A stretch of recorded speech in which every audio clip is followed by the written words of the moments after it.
just like speed because I watch racing almost every weekend. The roar of the engine, the power, the speed, something fast. I often joke he's a racer trapped in a little kid's body. You can definitely see it sometimes where he's a little fearful, but it's, I mean, understood.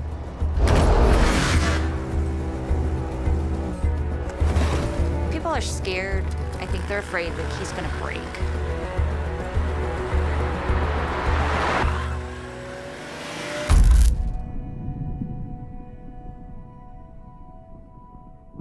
Early morning, he was born. And just coming into the world, and at 1:12 in the morning, he was ready.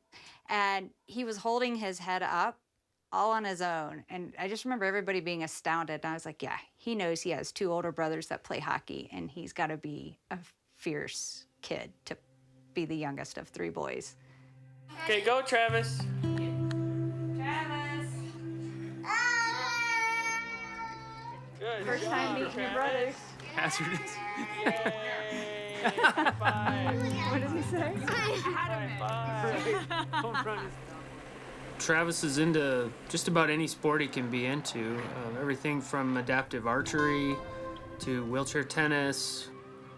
I think the competitive streak clearly comes from being the youngest of 3 brothers.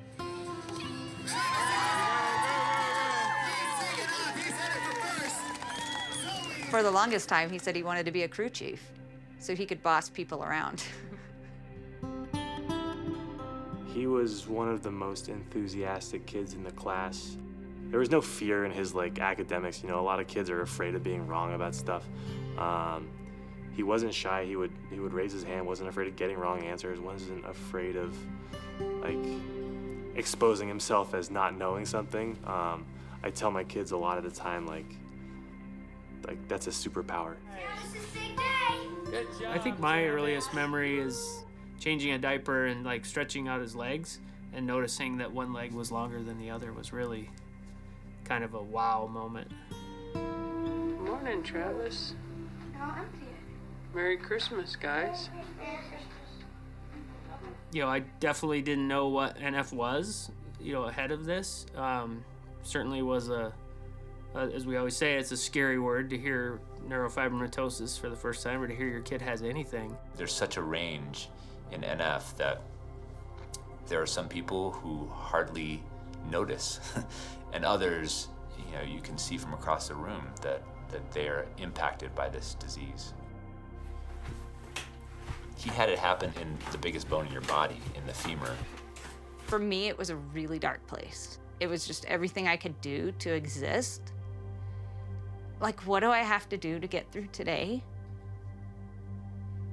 So I can go to bed, and maybe I can wake up tomorrow and the nightmare will be over.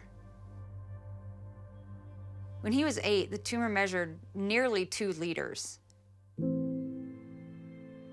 How could this happen? There's almost no normal muscle in his thigh on that side. Almost his entire thigh was neurofibroma. This made his limbs so darn fragile. It was hard for me to play with my friends because I was in my walker, my wheelchair, and they were running fast and I could barely keep up with them. The neighbors would be over and he'd be racing them and he'd come in last and he'd be like, I'm just tired of coming in last and, sorry, that's part of it. Go, Garrett, here he goes. Good job, Garrett. Watch the front. Go, go, go. Hustle, Barrett. Come on, babe. That counts. That's 2. There's so many sports out there that he won't ever compete like his brothers do. Too many times, what seems like a normal day, gets turned upside down on its head in an instant. I was playing in the backyard with Barrett, and he slipped getting into the tub or fell awkwardly, and it broke, and I could hear the scream, and I could hear my dad yelling, get in the car, we're going. One of those weird, almost questioning if it's real life type of moment, We think it was my tumor making my bone really weak. And I guess that's what was causing it to break so easily. The second femur fracture, he was outside playing with the dog. You know, we knew from that scream. We were both inside, and we'd go bolting out the door. We knew something bad had happened again. You can see here the rod that was placed at his second break, and you can imagine it sort of coming in there through the middle of the bone. I mean, he went to physical therapy to make his leg stronger, and then the irony is that his leg breaks in physical therapy. I mean, it's sad to see him like scared to move, and he was genuinely like scared to do things because just the fear of like what else could happen. He became so fearful of coming out of the cast that led him ultimately to say, you know, okay, Dr. Jones, I want to see what it would be like if I got rid of this limb. It's a tough thing to think about, like losing a whole limb and what he's having to go through. Like it's definitely tough for me, and it was like it hurt to go through. You know, with a young man his age, you don't want to make the decision for them. One of my mantras with him is finding ways to level the playing field. It's in that time frame where he decided, if I'm gonna do it, I want it donated to research and to have it do some good. I want to donate it to help people who are in the future who have what I have. Which was, I think, a very adult decision for a very young man to make. I remember that night and just him crying, just the sadness, because it's a loss. I feel like better, but I still feel kind of sad for whatever happened. Anytime you are missing a part of a limb that has nerves that go to it, but those nerves are now cut, they can still send feelings as if it were from your toe. He, I'm sure, always has pain.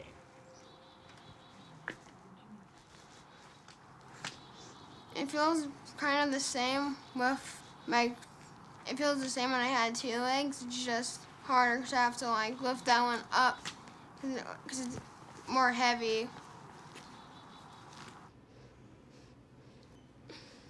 All right, let's see it, yo. Oh. That was just a warm up. All right, you're gonna have to blast it.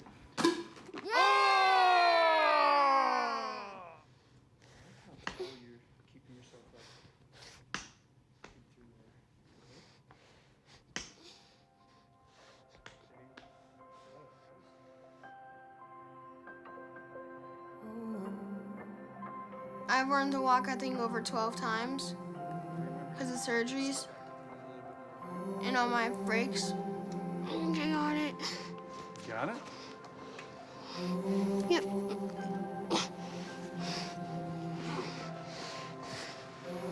How's that fit feeling for you? Okay. Yeah? Mm-hmm.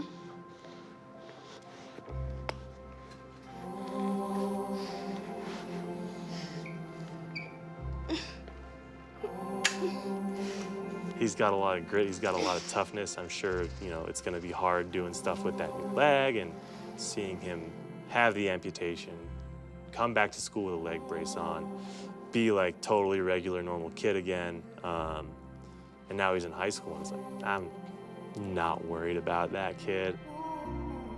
Kids going through things like this, where they're having to make these huge decisions at a very young age, it's always a coming of age story, even when they're probably too young to be coming of age. For Travis, now even with the amputation, he has more, not less. He lost the leg, but it's not holding you back. It was my decision because I wanted to get to the sports I wanted to and not sit out another whole summer. My dad and my mom, they also keep pushing me to do harder and harder stuff. I think I'd learn how to become a racer. Racing is one of those where you can have one leg and get in and be able to be on par. He wanted to talk to other people who have been through that, and so he wanted to talk to Liam. When I saw him do it, I knew that I could too. I knew I could do it. It sounds like you want to be a race car driver when you get older. Yeah. It takes courage first to get out there and to go do it. Everything for you is going to be trials, errors, and tribulations. Always keep in mind that you can do this. You know what happened my very first race? I crashed hard and wrecked the car. You know what happened the very next race? I won.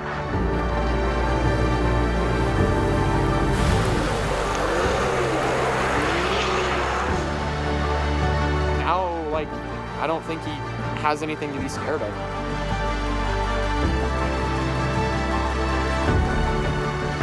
So you're just gonna keep going fast for the rest of your life? Probably I will. There's no way to lose a limb at the hip and function normally by general population standards. But he never wanted to be normal. He's extraordinary.